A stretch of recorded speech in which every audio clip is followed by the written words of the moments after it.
Imbis daw na ang iniipong perang pangkasal na sana ay naitatabi, unti-unti na raw itong nagagalaw at nababawasan. Paano ba naman? Ginagamit daw kasi yun bilang pantustos sa pamilya nitong makakausap natin na si Franz. Kaya ang ending, madalas daw itong pagmula ng pagtatalo nila ng kanyang kasintahan na si Yuri. Ang depensa naman daw ng pamilya ni Franz, hindi naman daw kasi obligadong magbigay.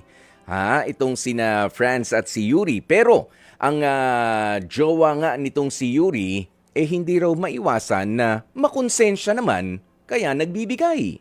'Di ba? Kumbaga, pwede naman palang tigilan, pero hindi rin mapigilan. Kaya kausapin na nga natin, tanungin na natin mula sa Quezon City, itong si Franz. Franz, magandang tanghali sa'yo.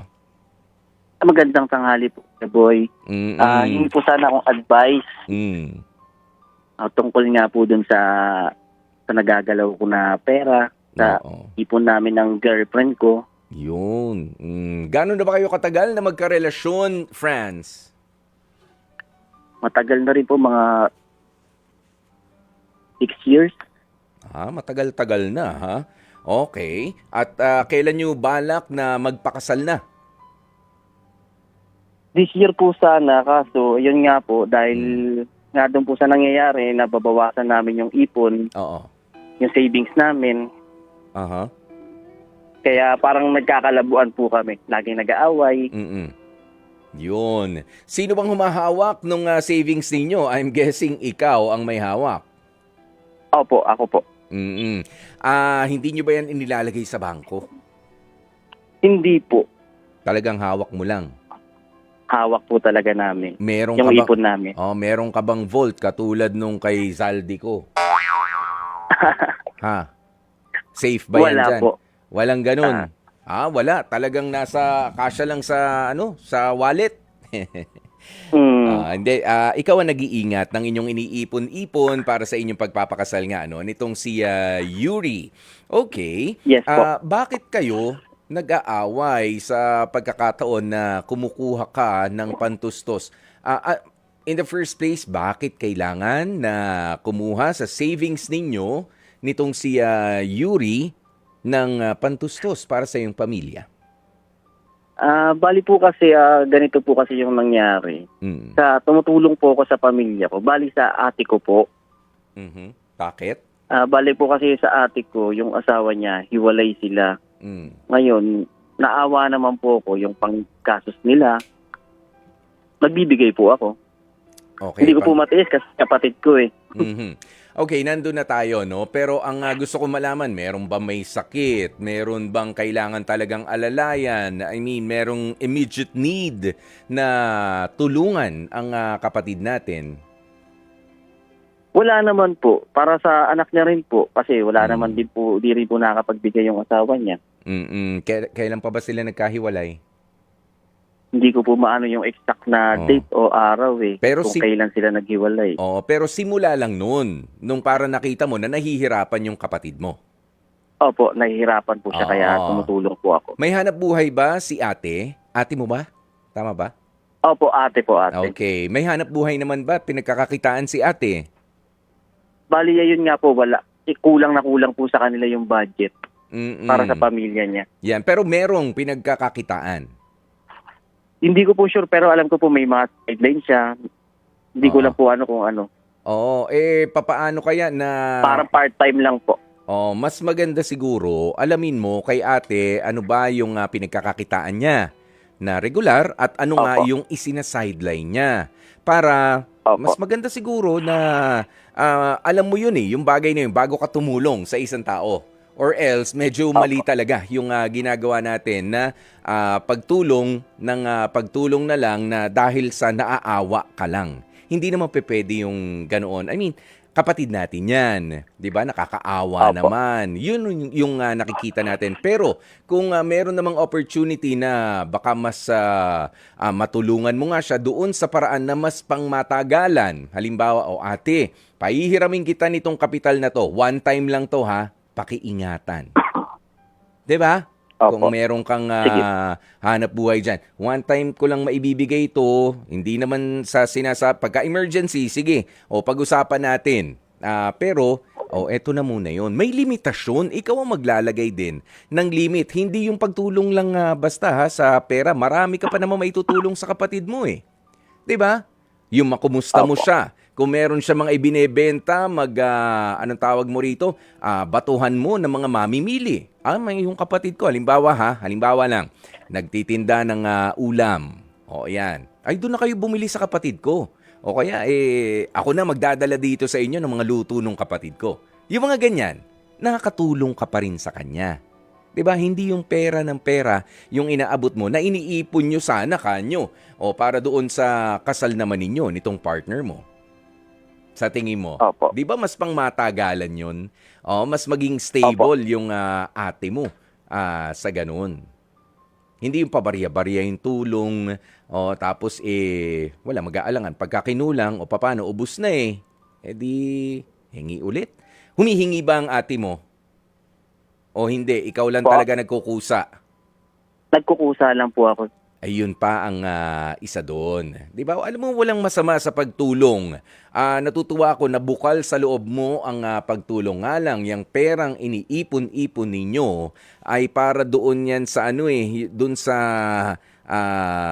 savings yan para sa pagpapakasal ninyo at hindi mo lang pera yan. 'Di ba? Opo. Pinaghihirapan din ni Yuri yan. Pinagtatrabahuhan niya. Ano bang sinasabi na sa'yo nitong si fiancé mo, si girlfriend Yuri? Ayun nga po, nagagalit nga po siya sa tuwing tumutulong ako doon sa kapatid ko. Kasi nga, nakakainis yung paraan mo na hindi mo pa siguro ipinagpapaalam kay Yuri. Minsan po, alam niya, minsan hindi. Di ko na sinasabi kasi nagagalit nga po siya. Minsan di ko na sinasabi. At ito naman si ate mo, siguro nagdadalang hiya na rin doon sa doon sa sister-in-law niya na hilaw. 'Di ba? Nagkakausap ba silang dalawa na babae? Ha? O nahihiya ang ate mo? Nahihiya po. Hindi po siguro Ayun nag-uusap sila. Ayun nga, kasi nga, ganito, Franz. Kumbaga, mahihiya rin talaga yung ate mo. Alam ko, nagpapasalamat yan, tatanggapin ng tulong dahil kailangan niya. Pero hanggat maaari nga, baka tanggihan niya pa yan. Pero meron ako nabasa rito Ang depensa naman daw ng kapatid mo, hindi naman daw obligado ka na magbigay sa kanya ng tulong. 'Di ba? Tama po. Ibig sabihin, tumulong ka, salamat. Kung hindi ka makatulong, mauunawaan namin. Opo, tama po. Di ba mas tama yon? Nagiging mas reasonable yung pangangatwiran natin. Ibig sabihin, yes, kailangan niya ng tulong, pero okay lang rin naman kung hindi dahil kaya ko namang kumilos. Sabi mo nga, may trabaho, merong sideline. Ayan, mas linawin mo siguro kung paano ka makakatulong doon sa trabaho nga o sa sideline na meron si ate. Ano sa tingin mo? Pangmatagalan yun? Opo, tama po yung sinabi niyo po. 'Di ba? Tapos hindi pa kayo Opo. nag-aaway nitong si Yuri. Kasi ang itinutulong ko sa ate ko, ako sumisales stock. 'Di ba? O kaya naman Opo. kung halimbawa kailangan niyang example ulit nagma-manicure, manicure, pedicure. Mga serbisyong ganyan, nagkukulay ng buhok, marami magpapakulay ng buhok ngayon pagkatanggap ng bonus. Marunong ba ate mo? Ha? Marunong ate mo sa Hindi po. pagkukulay-kulay sa mga buhok? Malay mo kung madali niyang matutunan. Merong isang kaibigan magturo sa kanya ng tamang proseso, no? Kapag ka nakatanggap na ng bonus, ang dami na naman mga iba-iba kulay ng buhok ngayon, maniwala ka. Ano ba naman yung samahan mo si ate, ihahatid mo roon. Sa lugar na medyo nalalayuan o hindi niya alam, tulong pa rin yun. Hindi man pera, pero serbisyo. Tulong kay ate. 'Di ba? Opo. At the same time, nakatulong ka doon sa mga mahal mong pamangkin. Ganoon yun Ano yan magkakakonect yan. Magkakakonect yung tulong natin. Napapagaan mo yung trabaho, kumikita si ate, maitutulong niya yun sa mga pamangkin mo. Wala kang perang inilabas, pero higit pa doon yung naitulong mo sa kanila bilang pamilya. Hindi ba? Mas maganda yun. Tama po. At hindi pa nagalaw yung ipon ninyo ni Yuri. Hindi dahil sa ipinagdadamot ninyo, ipon nga eh. O, kapag ka ipon, ipon. O, kapag ka withdraw na ng withdraw, hindi na ipon yan. O, hindi na ipon. Nakamagkano na ba kayo sa pag-iipon nitong si Yuri? Medyo maliit pa lang po, nasa 150 pa lang po. Oh, pero malaki-laki na rin yan na preparasyon. O magkano na ang nabawas? May mga nasa 30 or 40. Yung bang mga nabawas na yon ay papaanong maisosoli? Yun ang mabigat na tanong dyan. Maisosoli ba yan? Hihintay mo bang isoli ni ate? Or ikaw bilang kapatid na magsusoli, may usapan bang ganun? Tinatanong sa iyo yan ni Wala Yuri. po. Pustahan tayo, Ako po tinatanong ang ni Yuri.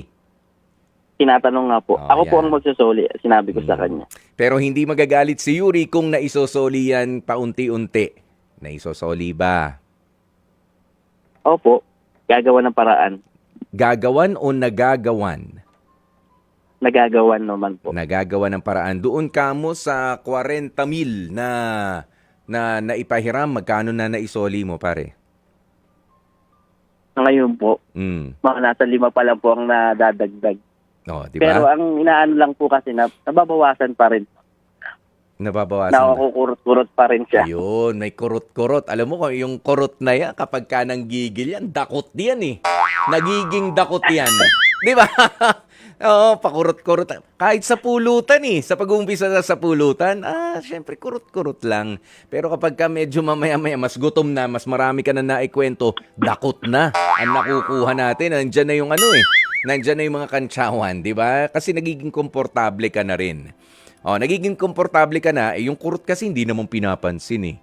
Lalakihan ko na ng konti yung kukunin. Ganun din sa pera. Di ba? Yun yun. Kaya sa'yo na rin ang galing yan, Franz, ha? Hindi ako nagsabi niyan. Kurot-kurot. At saan napupunta naman yung kurot? Puro ba yan sa pagtulong sa pamilya o merong napupunta rin sa ibang bagay? Sa pamilya lang po. Sa pamilya. Bukod kay ate, meron ka pa bang ibang sinusuportahan? Madalang naman po sa parents. Hindi naman. Kaya pa naman nila, ano? Kaya pa naman po. Sa ate lang po talaga. Ayun, kay ate na talagang, kumbaga parang naaaba ka. Ayan, naaawa ka talaga. Feeling ko hindi lang kay ate, dun sa mga pamangkin, ano? Opo, sa mga bata po. Mas Siyempre po wala yung tatay. Yes. Pero alam mo, wag mong akuin yung responsibilidad nung tatay niya. Kayo ba nakakapag-usap nung brother-in-law mo? Hindi po. Kasal ba sila ni ate? Live-in partner lang po. Mag-live-in. Pero dapat merong kasunduan. Ano bang kasunduan nila nung naghiwalayan? Hindi ko po alam yung kasunduan nila eh. Alam mo, sa paraan ding yan, pwede mong matulungan si ate. 'Di ba? Anak yun nung lalaki. Tama? Kay ate? Opo. Anong apelyido ng mga bata? Nakasunod sa apelyido ng tatay? Opo. 'Di ba? Sinunod yung apelyido tapos ganun lang 'yon. Wala kang responsibilidad man lang. Pero kasi legally, meron talagang mapangahawakan ng ate mo para magbigay ng dapat regular na sustento itong lalaking ito. Alam mo ba 'yon? Hindi mo alam, Franz? No. Hindi pa po sa ngayon. Hindi mo alam. Alam mo, isuggest mo kay ate mo kung pinanghihinginaan siya ng loob o kaya ay walang kakilala, kumonsulta kayo sa pwede sa Public Attorney's Office. Yan. O kaya naman ay pwede naman kayo, mas malapit siguro sa inyo ang women's desk. 'Di ba? Ano ho bang gagawin kapag ganito inabandona? Inabandona na kayo eh. Inabandona sila eh nung tatay, hindi na nagpapakita, hindi na nagsusustento. Ha? Franz? Opo. Opo. Inabandona. Franz? Hello po. Ayan. Opo, parang ganun po. O yun. Pero alam mo, kanina parang ang daming mga detalye na medyo hindi mo alam. Siguro siguraduhin mo rin sa ate mo. Para sigurado Mhm. yung mga direksyon ng ano natin ano ng mga gagawin natin. Baka yayain mo ron, ito pa lang si ate mo ang tumatanggi ha sa pagsusustento ni lalaki out of pride kung anumang rason ang meron siya. Opo, hindi Oh. ko po kasi pinanghimasukan yung usapan nilang mag-asawa eh. Oh, yun. Pero sa Basta ngayon, tumulong lang po ako eh. oo, mas mainam. Mas mainam kasi may responsibilidad yung dating kinakasama nitong ate mo. Final na ba yan, yung hiwalayan na yan? O meron pang balikan? Papaano ka pagkatapos ng lahat? 'Di ba? O kahit na, Opo. sige, wala na yun. Tulong ko yun sa inyo eh. Papaano yung ate mo? Halimbawa, nakasal kayo ni Yuri. Meron na rin kayong Opo. sariling mga anak. Halimbawa lang ha. Iniwan na naman sila nung bayaw mong hilaw. Paano gagawin? Tutulong ka. The same way Ay, na ginagawa mo ngayon, may sarili ka ng mga anak. Yung para sa anak mo, ibibigay mo pa roon sa kapatid mo. Oo, alam natin, mahal mo yun. Pero kung limitado ang resources mo, paanong gagawin? Ikaw pa mo problema rin. 'Di ba? opo. Hindi ko rin Yan. po alam yung gagawin. Yun. Mahirap yun. Mahirap yun. Kaya naman, mas maganda, kumonsulta nga kayo nitong si ate. Ha, samahan mo siya. Ate, pag-usapan natin, ano ba talaga naging problema nyo nitong si kuya? Ikaw ba ay ino-offera naman ng sustento? Ikaw ang tumatanggi? Kasi may mga ganyan ha. Sila ang tumatanggi at mas maganda, alam mo. Ngayon, kung hindi siya tumatanggi naman sa sustento at talagang parang inabandona, iniwanan na lang ng ganoon-ganoon at tinatakasan nga yung responsibilidad sa mga bata, mas maganda na habulin din ng batas itong si lalaki. Hindi naman gulo yan. Hindi naman agad gulo yan. Ano? Ilalagay lang natin sa ayos yung responsibilidad nila bilang mga magulang sa mga pamangkin mo. Tama? Opo. Ganon. Tulungan mo sa ganong diskarte si ate. Hindi lang dun sa pera. Para hindi nga kayo away ng away nitong si Yuri. Plus, parang pinapapangit mo naman din yung imahe ng kapatid mo doon sa mapapangasawa mo. At minsan yung mga ganyan din na mga preparasyon ng mga mag-aasawa na yan pa yung nakakasira, diyan pa napupurnada. Kasi alam mo, kapag ka mag-asawa na kayo, may mga gastusin na mga darating sa inyong tahanan, lalo na kung parehas ninyong pera ang pinag-uusapan, dapat dalawa kayo na magde-decide. Pag-uusapan yung maigi. Hindi porke ikaw ang may hawak ng pera, ikaw ang magde-decide. Konti lang naman to eh. Sabi ko sa'yo, kapag ka mag-asawa na kayo, yung pa konti-konting kurot na hindi alam nung kapareha mo, sa akin personally, ang tingin ko ron parang pandaraya rin yan sa yung partner. Kahit pa maganda yung intention mo. 'Di ba kailangan alam niya muna. May nanghihiram sa atin ng 1.5. Kahit 1.5 lang yan, maliit lang, kumikita kayo ng malaki. Sige, pahiramin mo na. Ikaw naman, okay na yan. Kahit ibigay mo na. At least alam mo, 'di ba? Hiram lang nung ang intensyon pero sinabi ng asawa mo, di ibigay na natin. Kaya naman natin, 'di ba? Oo, kaya naman natin. Yun. 'Di ba? Hindi pa pwedeng ikaw lang nagde-decide. Nandito naman may pera tayo, sila wala bigay natin. Tutulong tayo, mabait tayo 'Di ba? Hindi ganoon. Hindi ganoon. Kailangan mong respetuhin ang ang desisyon din ng mapapangasawa mo o ng asawa mo kapag nga kasal na kayo. Huwag kang masasanay na ganyan. Hindi maganda. Hindi maganda yung ganyang klase. Opo. Opo. Yun. Naintindihan ko po lahat.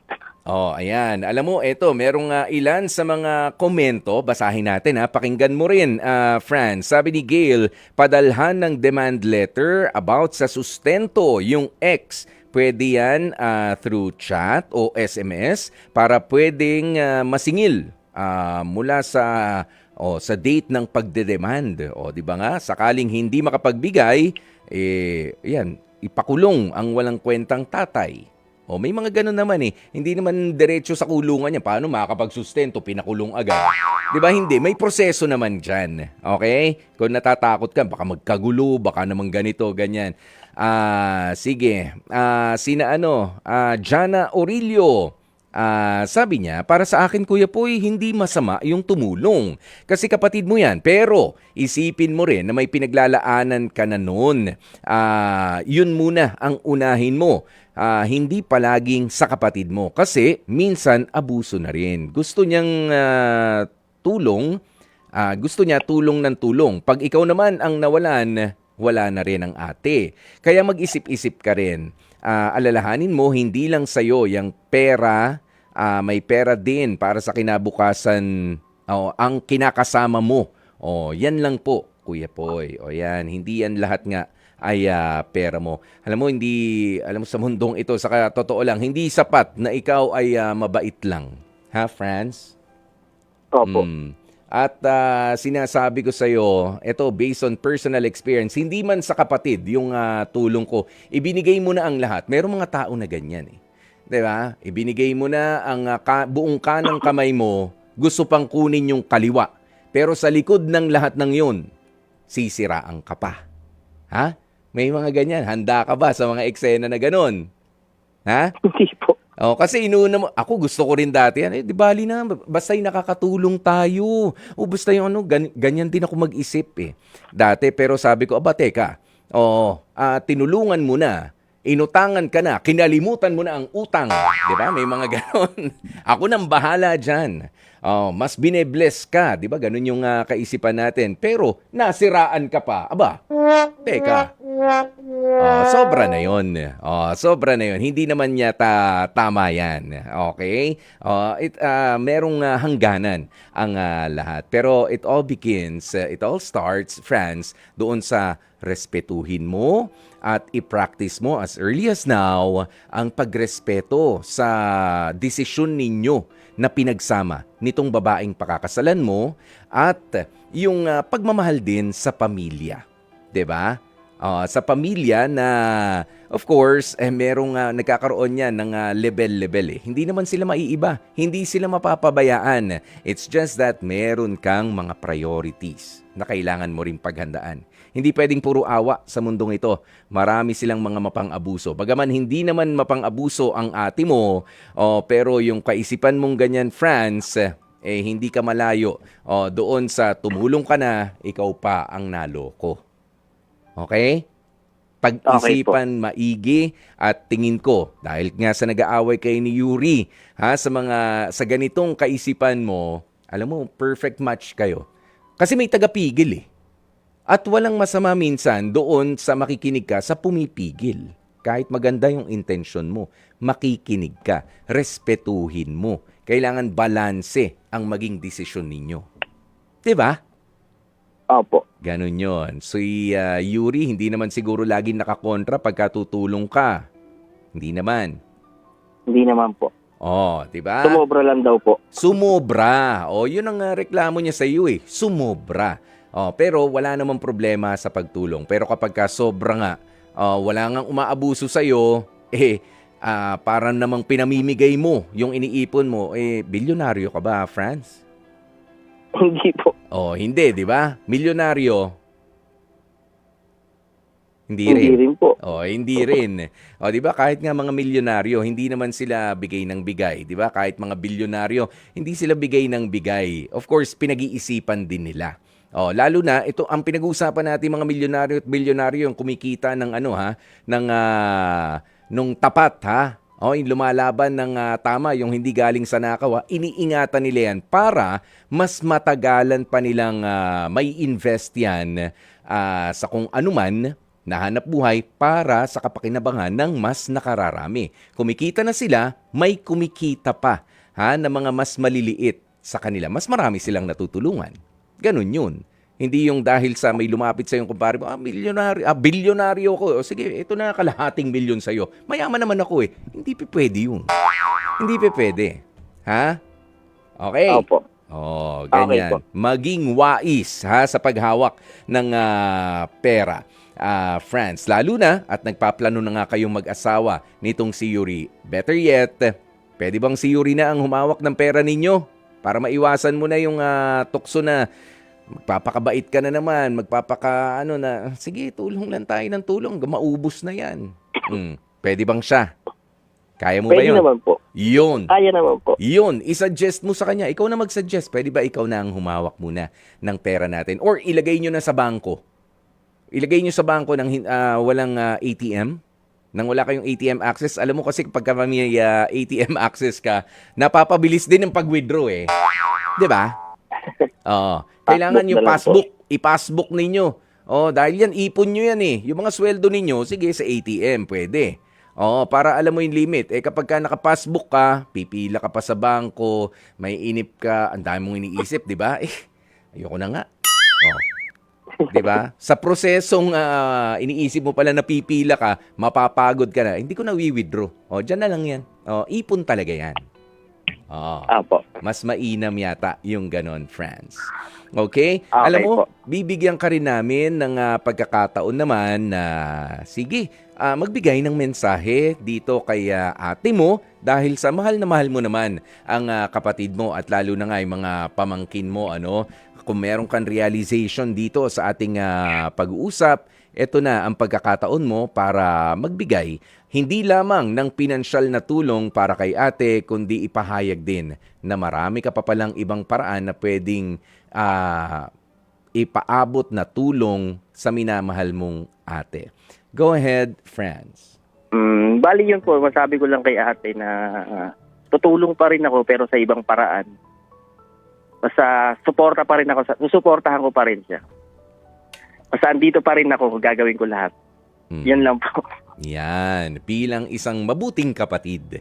Ganyan yun. Apo. At syempre, ang mensahe mo naman din para kay Yuri. Mapapromise mo ba na darating ang Pasko? Alam mo, 30 days na lang, baka nag-aaway pa kayo ni Yuri. Ha? Diba? Mas maganda na meron kang special na mensahe rin sa very understanding na rin na fiancé mo na si Yuri. Go ahead, friends. Ayun po para sa girlfriend ko. Siyempre, mahal na mahal ko po yun. Gagawin ko po lahat. Matuloy lang ang kasal namin. This year po. This year? 30 days, Pasko na. O ilang araw yan. Patapos na taon na. Para ka nagmamadali. Okay, pamadaling ko na po kaysa maubos. Bakit? Bakit? Pagka ba tumungtungan 2026, ano mangyayari? Nagpa-feng shui ka ba? Hindi ba? Hindi Biro naman. lang po. Biro lang. So, nag-promise ka. Ganun ba yon? Nag-promise ka, 2025, kasal na tayo. Opo. Bonggang kasalan ba yan? Hindi naman po, sakto lang. Pinaghahandaan lang po namin. Yan. Sige, meron ka pang ilang araw. Kung malaki naman ang sweldo mo, mababawi mo naman kaagad yan, sana nga, magtuloy-tuloy yung understanding ninyo sa isa't isa nitong si Yuri, at sana mas maisaayos mo na rin, yung iba't iba mga paraan ng pagtulong sa mga minamahal natin sa buhay. More than yung financial help na kaya nating ibigay. Marami pa palang iba na tulong. Friends, maraming salamat sa iyong pagtawag dito sa aming programa. Mga kapatid, dito tayo sa totoo. Dito na tayo sa True FM. Mag-subscribe at mag-follow na sa social media accounts at True Network PH sa FB, Instagram, X na dating Twitter, YouTube, TikTok, and podcast.